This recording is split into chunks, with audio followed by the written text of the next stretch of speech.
The morning alarm rang through the metal halls of Kepler Station. Hundreds of alien cadets moved through the corridors like a strange parade of colors and shapes.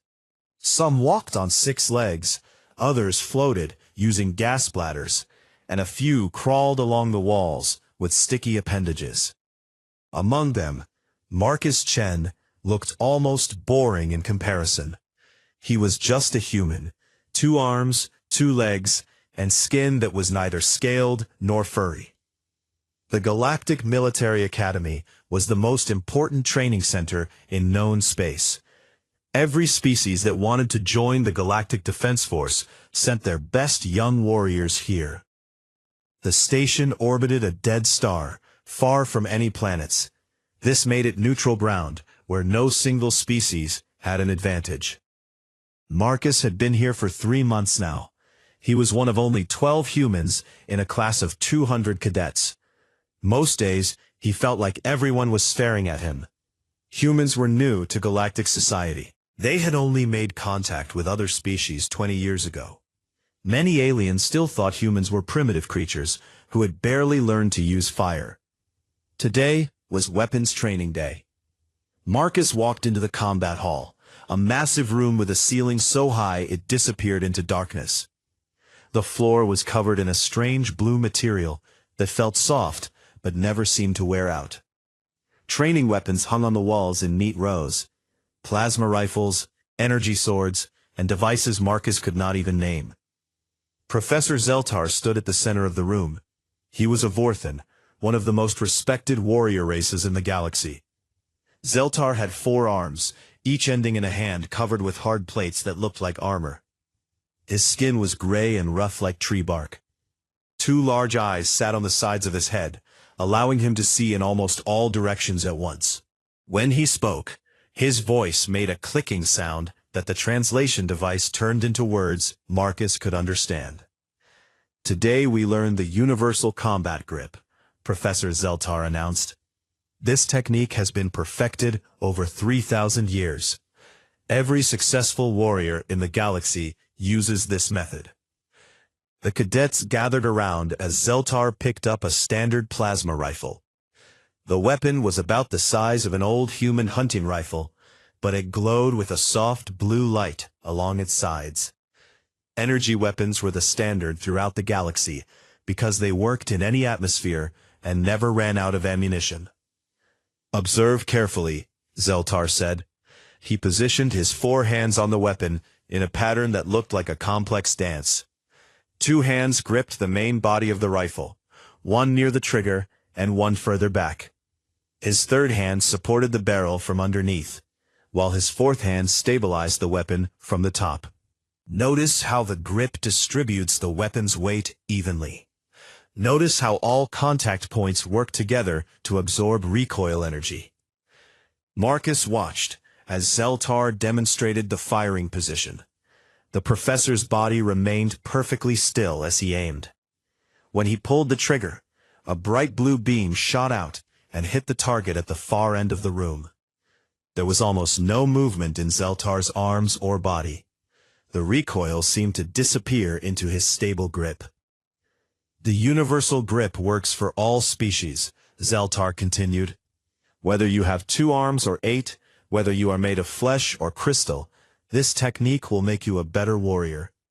It is based on pure physics and mathematics. It cannot be improved. The other cadets nodded in understanding. Marcus saw a Thraxian cadet whose arms were twice as long as a human's. The Thraxian picked up a practice rifle and copied Zeltar's grip perfectly. Next to him, a crystalline being whose body was made of living rock also adopted the same position. Even though their bodies were completely different, they all used the exact same technique. "Now you will practice," Zeltar announced.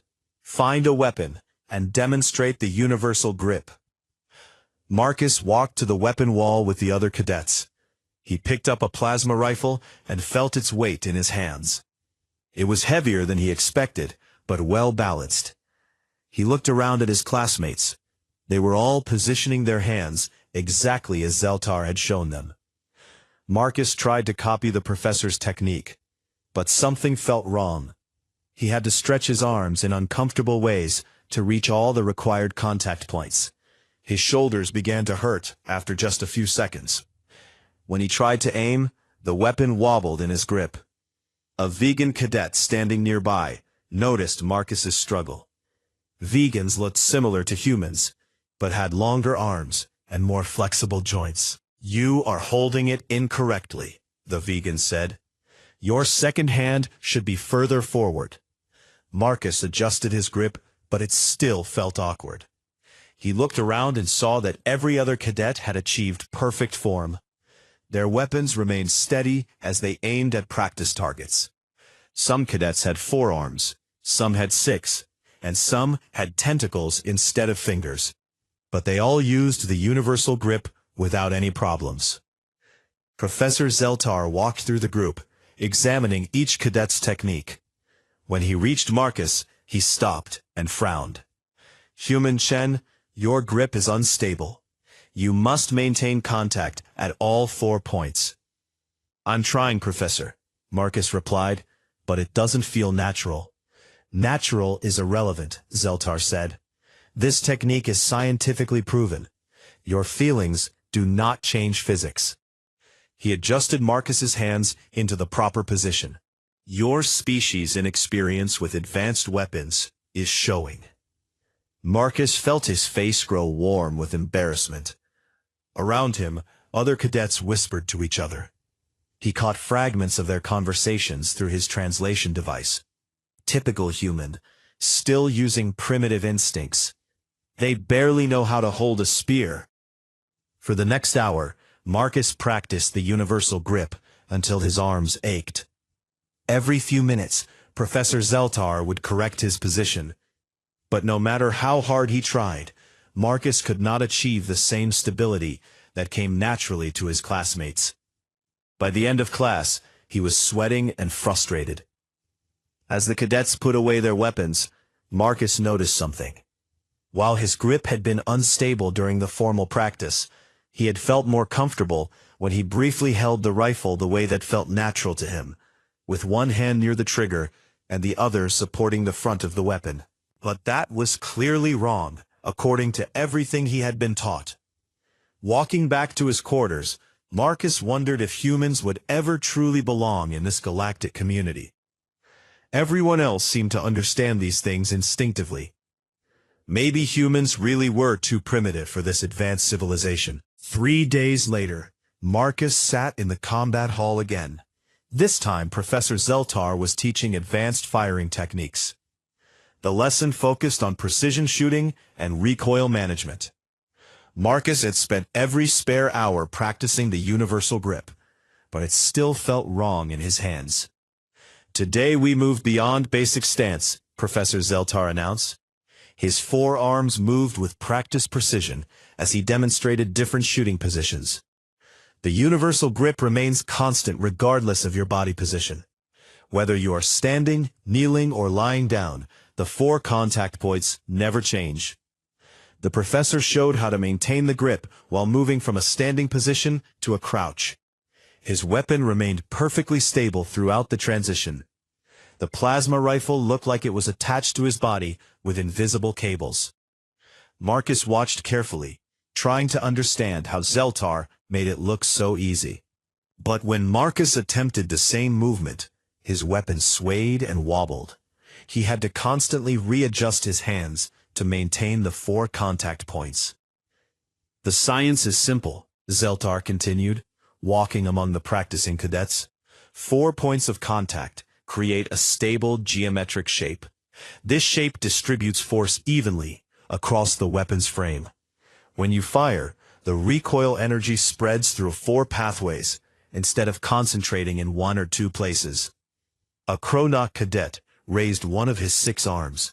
Chronoks looked like giant insects with hard shell bodies and multiple limbs. "Professor, what about species with different numbers of arms? How do they maintain 4 contact points?"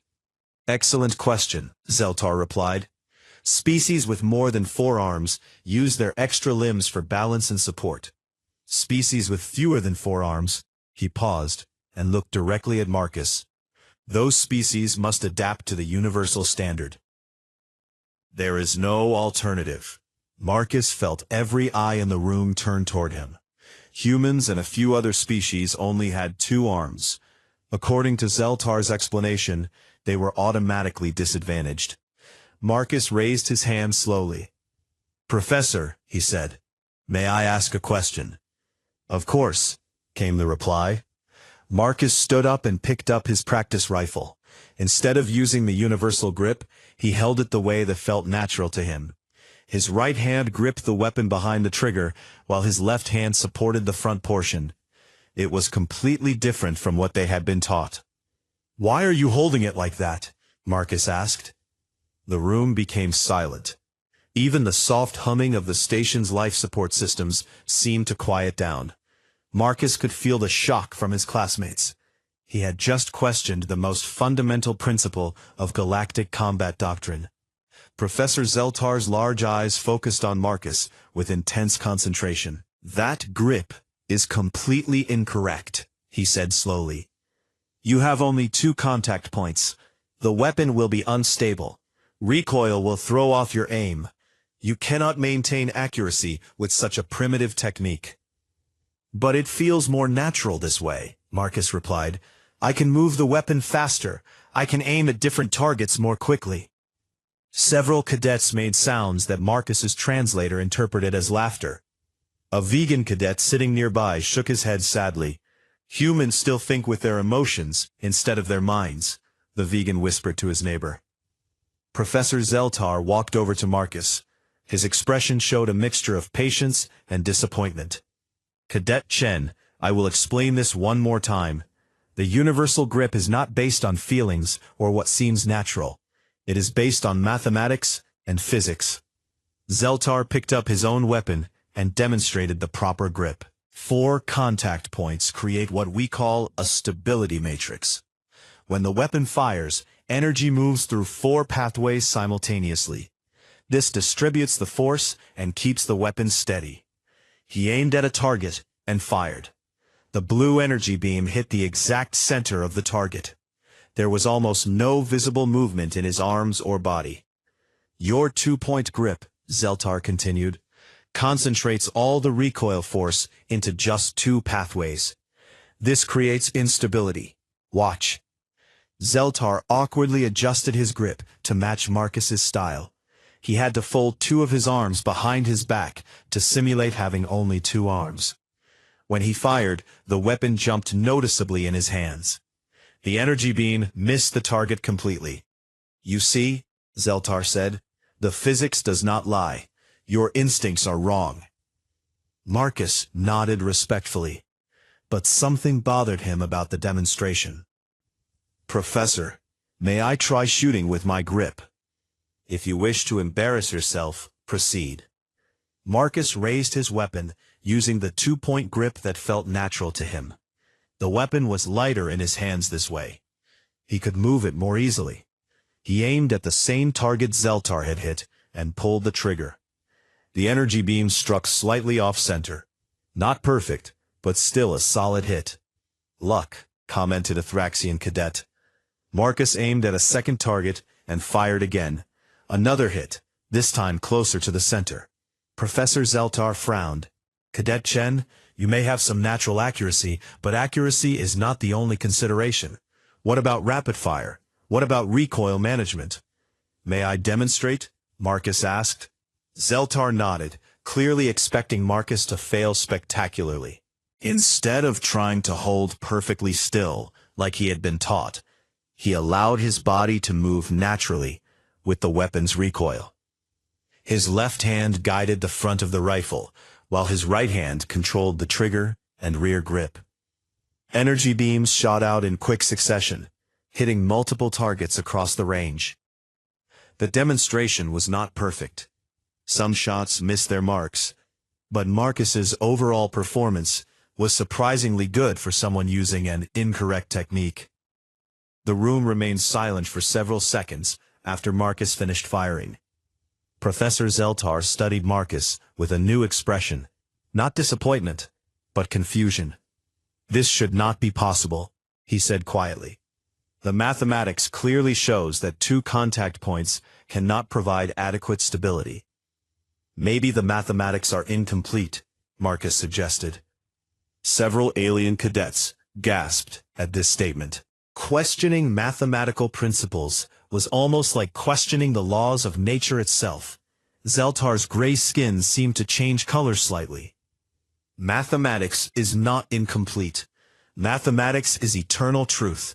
Your species simply lacks the understanding to appreciate scientific precision." Marcus felt anger building inside him, but he forced himself to remain calm.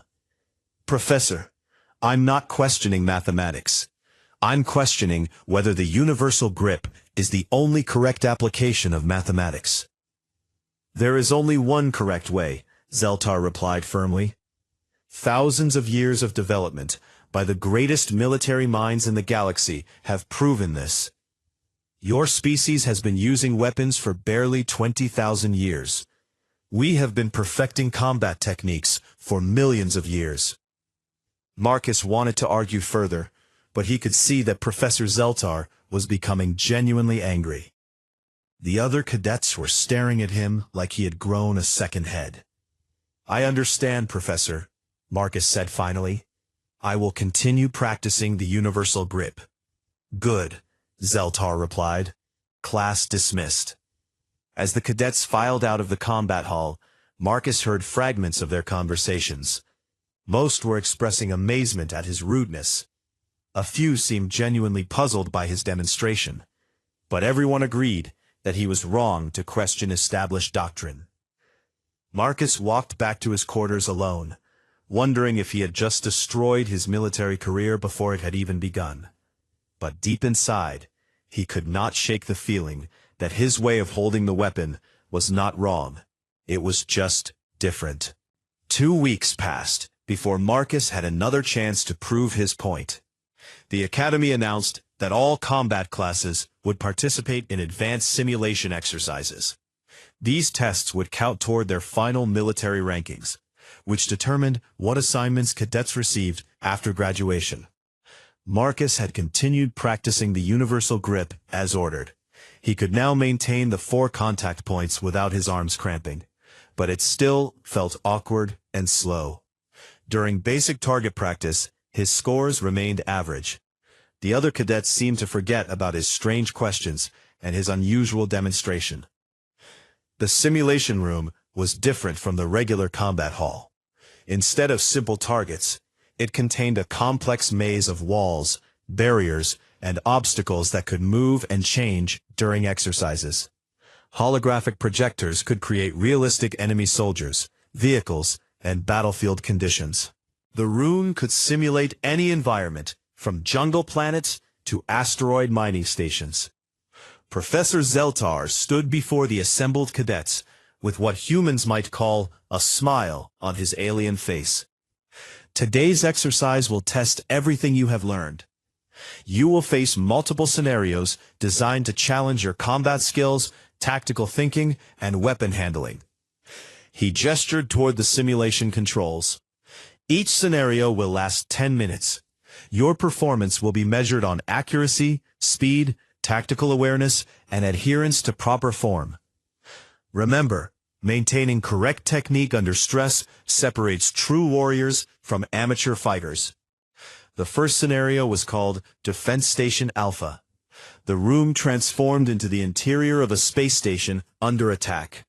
Holographic enemy soldiers appeared behind various pieces of cover, firing energy weapons at the cadets. The objective was simple: eliminate all enemies while taking minimal damage. Marcus watched as the first group of cadets entered the simulation. They moved with practiced precision, maintaining perfect universal grips on their weapons. When enemies appeared, the cadets would take stable firing positions and engage targets methodically. Their accuracy was excellent, and they followed all proper procedures.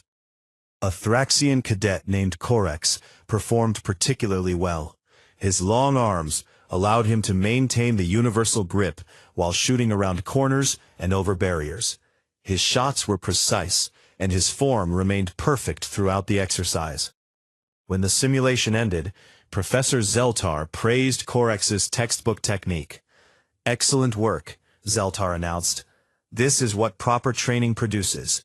Perfect form leads to perfect results."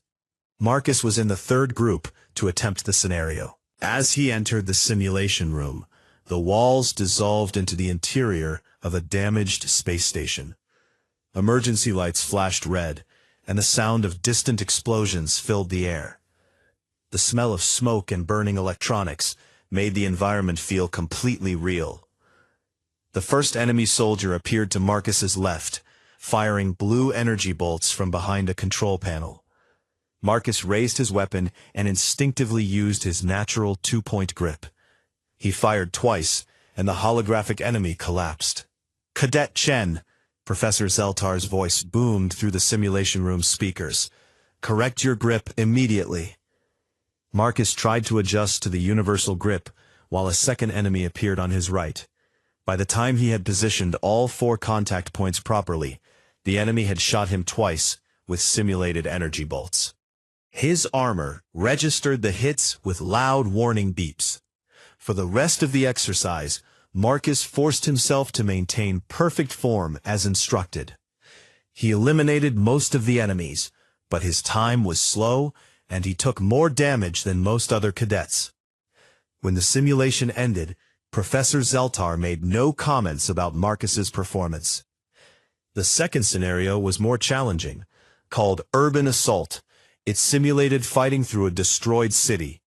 Enemies appeared unexpectedly from windows, doorways, and rooftops.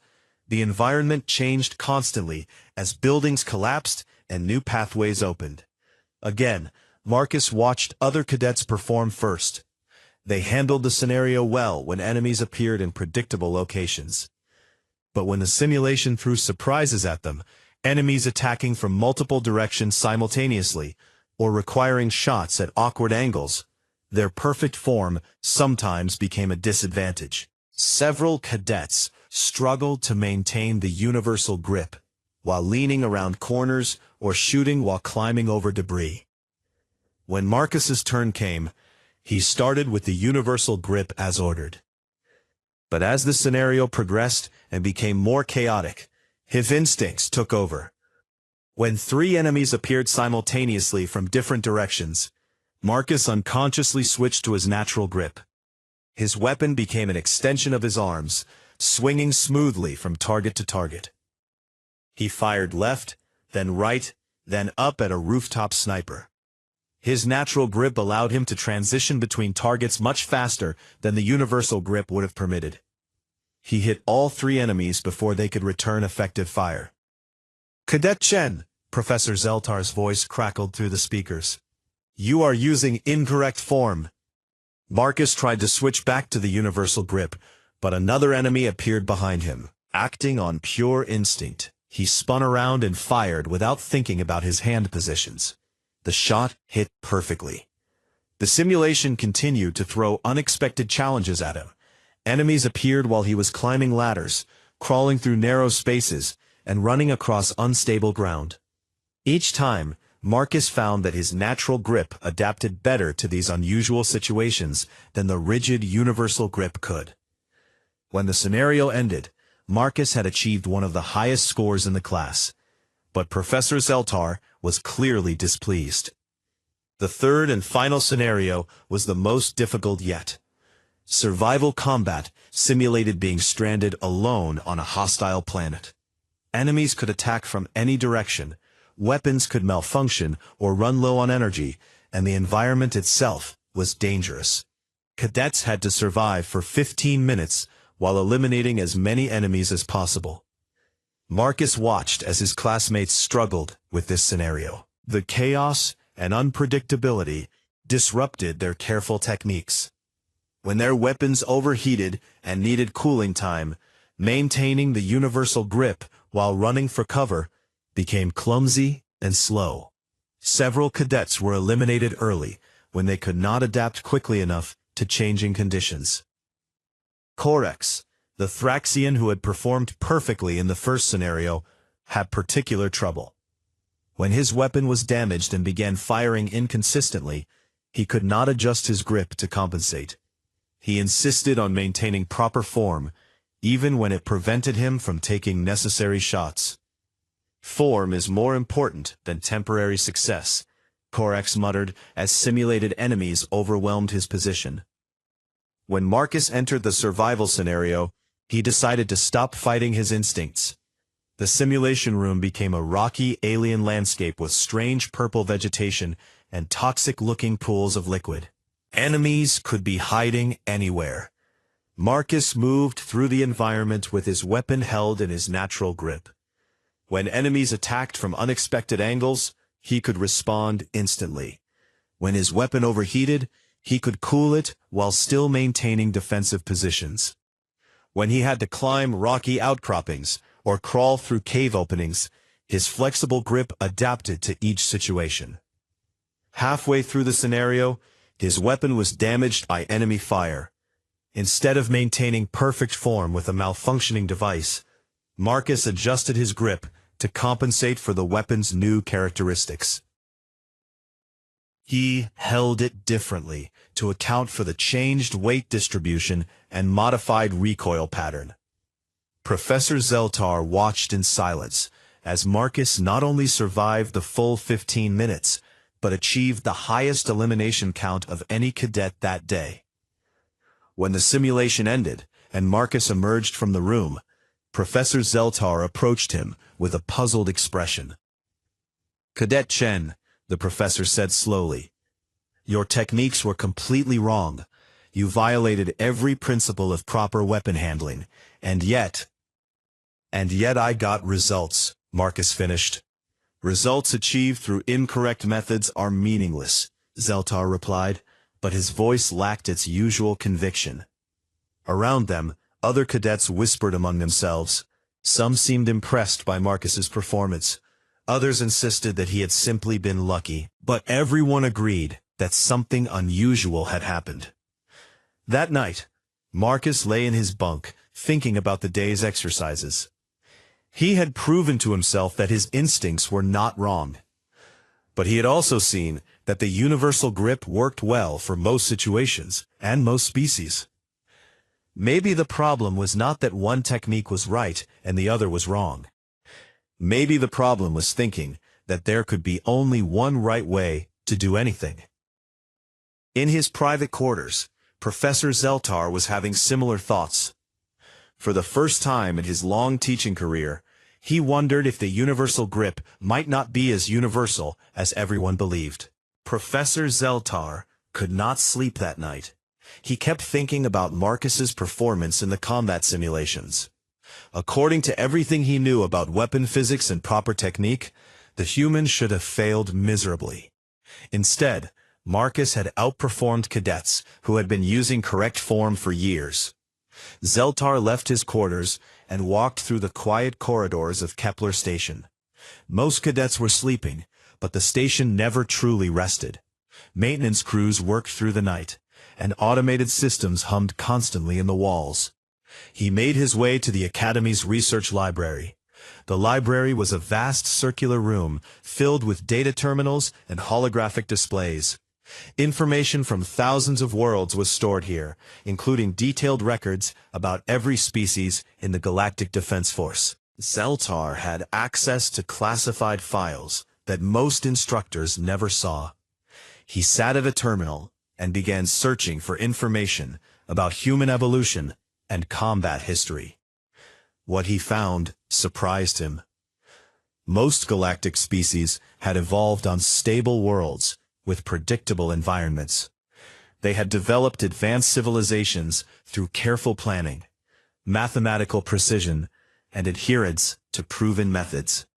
The Vorthons, Zeltar's own species, had achieved spaceflight by following ancient engineering principles that had been passed down for millions of years.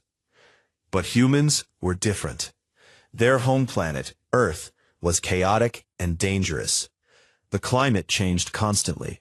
Predators attacked without warning.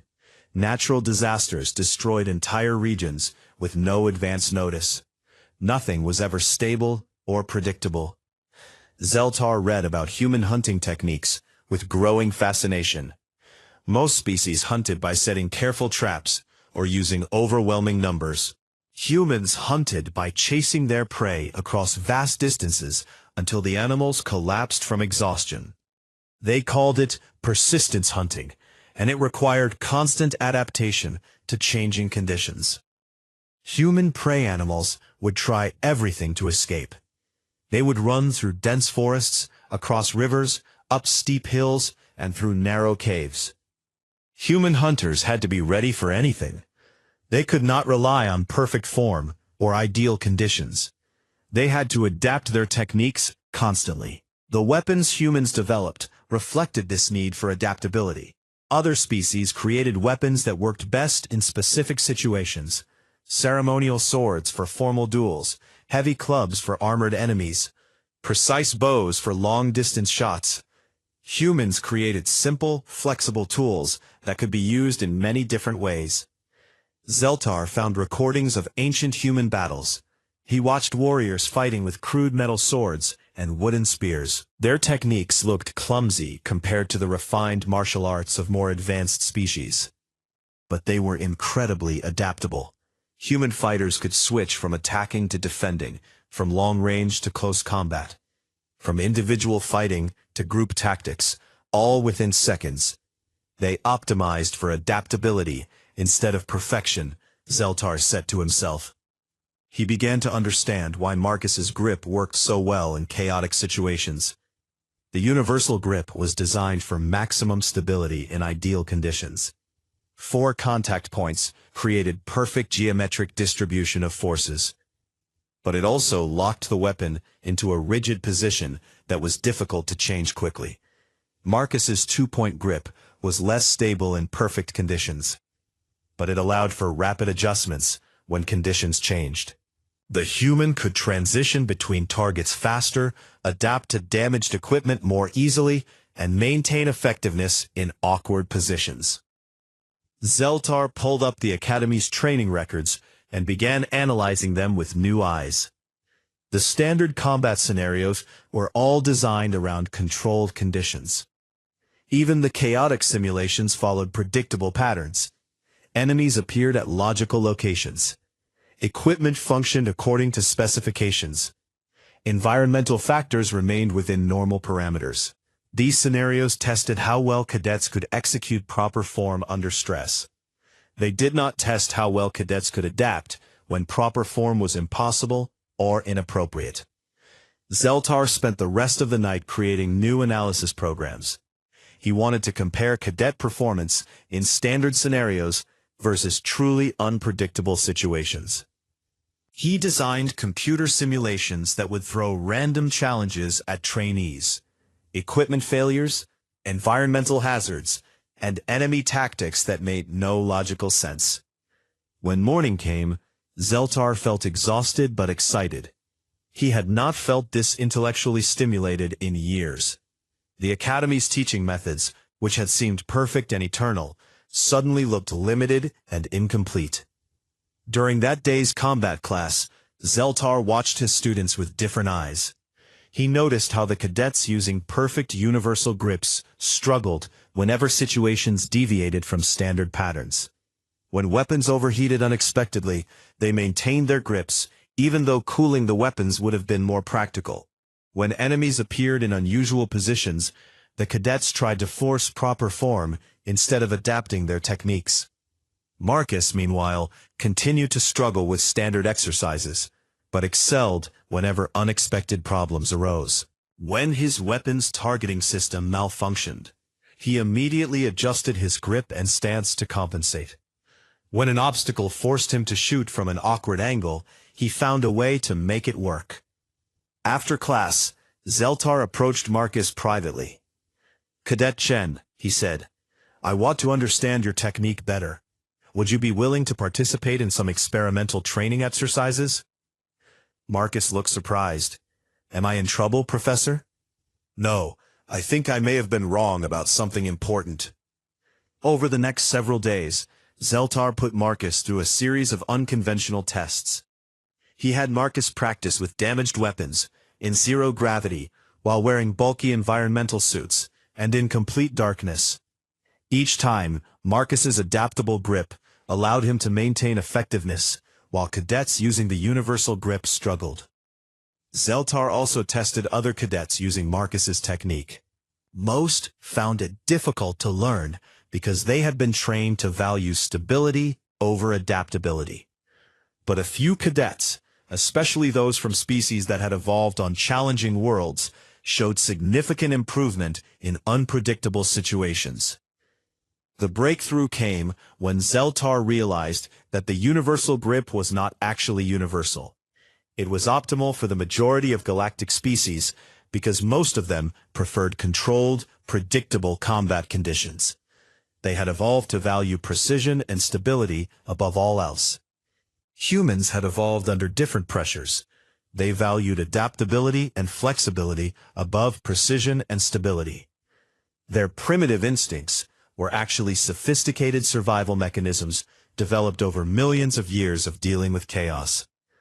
The universal grip was still scientifically correct.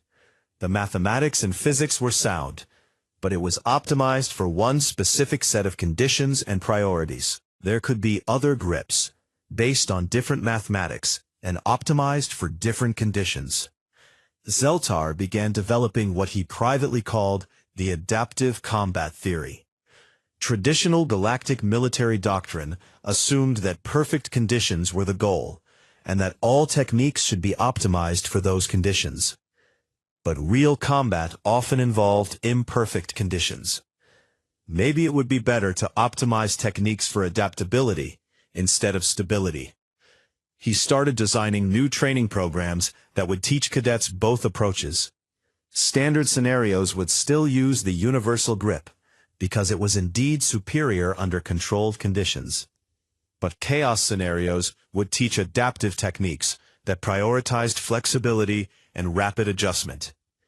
The Academy's other instructors were skeptical when Zeltar presented his ideas. Some accused him of abandoning thousands of years of proven doctrine based on the performance of one primitive human. Others worried that teaching multiple techniques would confuse students and reduce overall effectiveness. But Zeltar had data to support his theory. His experimental programs showed clear improvements in cadet performance during unpredictable scenarios. More importantly, they showed improvements without reducing performance in standard scenarios. The debate about adaptive combat theory continued for weeks. Military leaders from across the galaxy were consulted. Some species embraced the new ideas immediately, others rejected them as dangerous heresy. Professor Zeltar did not know if his ideas would be accepted, but he knew that Marcus had taught him something important. The question, "Why are you holding it like that?" was not an attack on established doctrine. It was the beginning of progress. For the first time in his long career, Zeltar was excited about the future of military training. He had discovered that there was still room for innovation in a field he had thought was already perfect. 6 months later, the Galactic Military Academy looked the same from the outside, but everything had changed on the inside. The combat halls now contained new types of training equipment. Holographic projectors could create scenarios that changed unpredictably in real time. Weapons could be programmed to malfunction randomly. Environmental systems could simulate conditions that no sane military planner would ever expect. Marcus stood in the instructor's position, something that would have been unthinkable when he first arrived at the academy.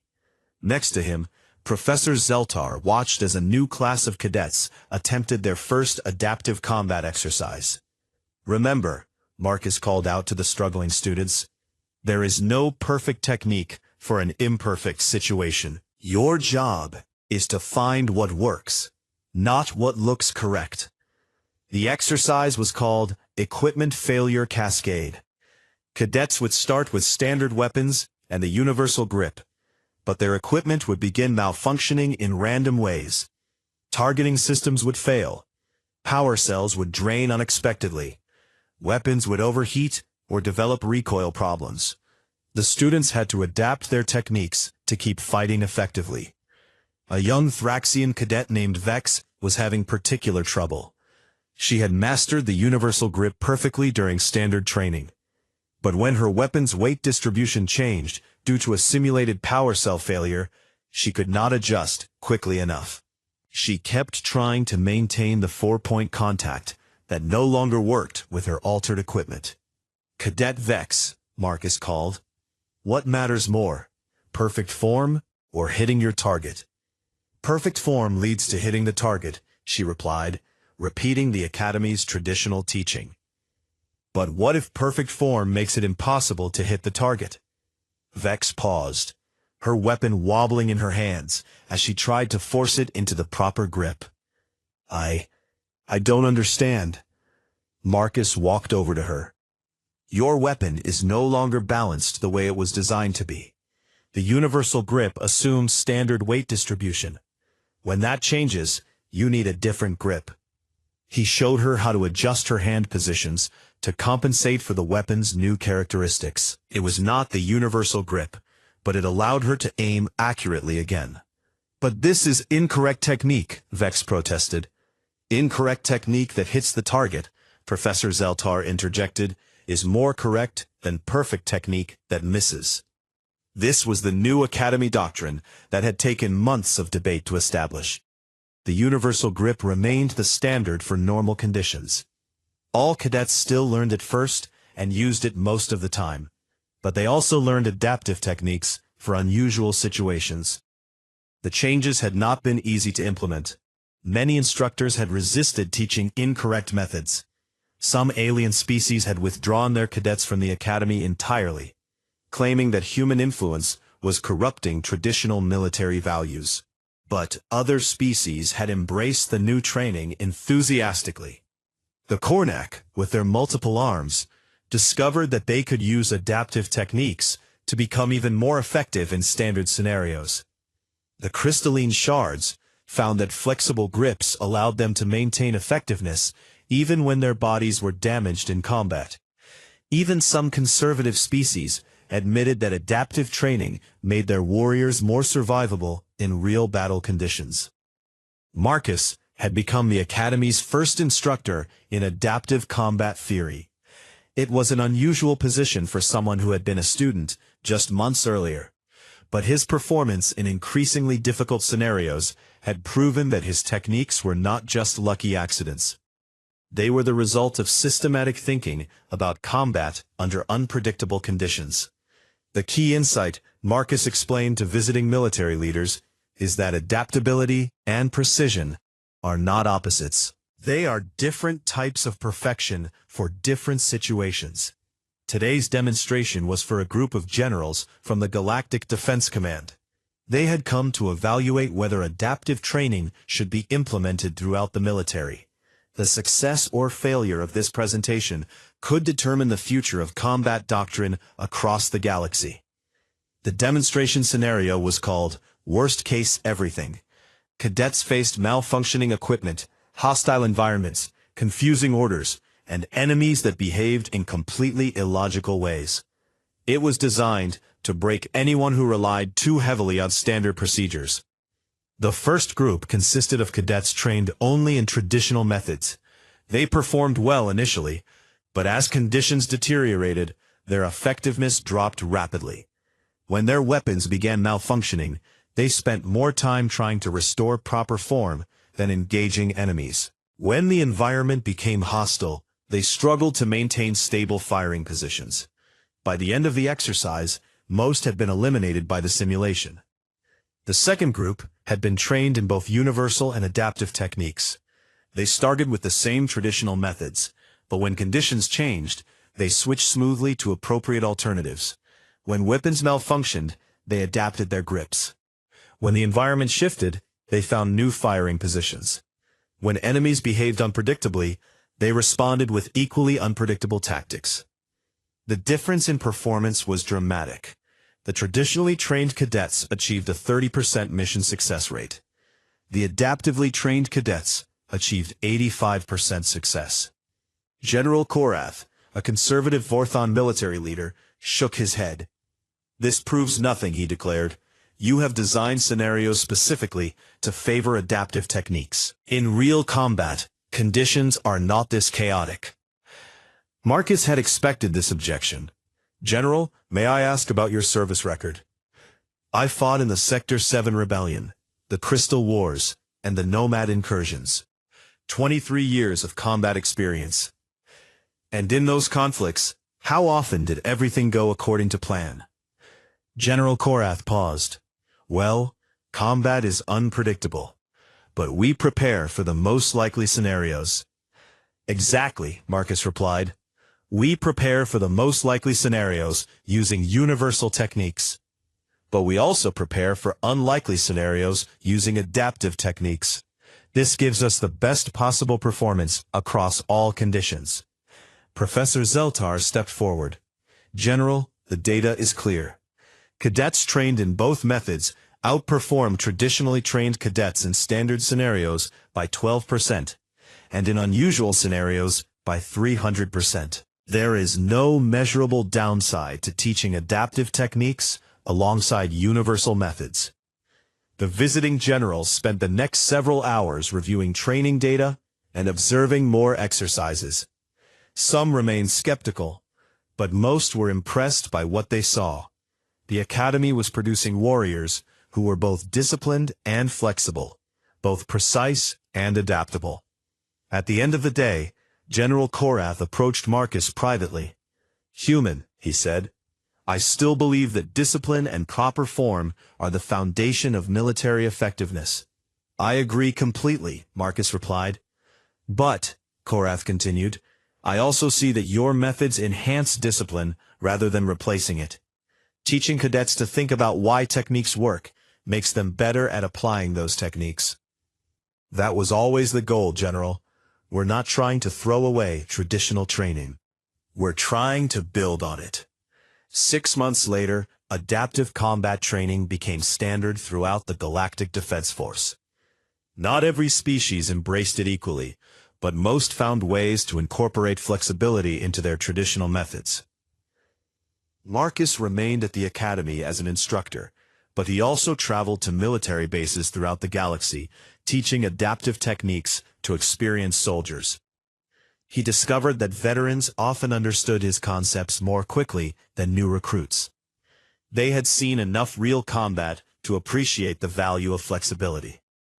Professor Zeltar was promoted to Senior Combat Doctrine Advisor for the entire Defense Force. His research into human fighting methods had opened up new areas of military science that other scholars were eager to explore.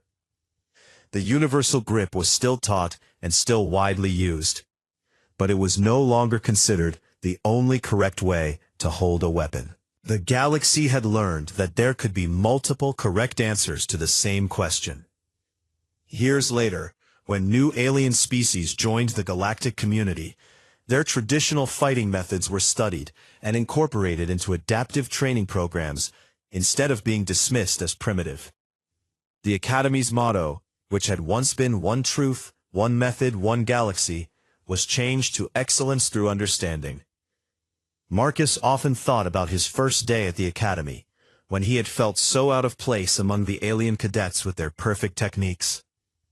He had never imagined that questioning one simple grip would lead to changes throughout galactic military doctrine. But perhaps the most important change was not in tactics or training methods. It was in attitude. The Academy now taught that asking why was not a challenge to authority. It was an essential part of learning. And sometimes, Marcus reflected, the best questions came from those who saw familiar things with unfamiliar eyes. Humans had brought that perspective to the galaxy.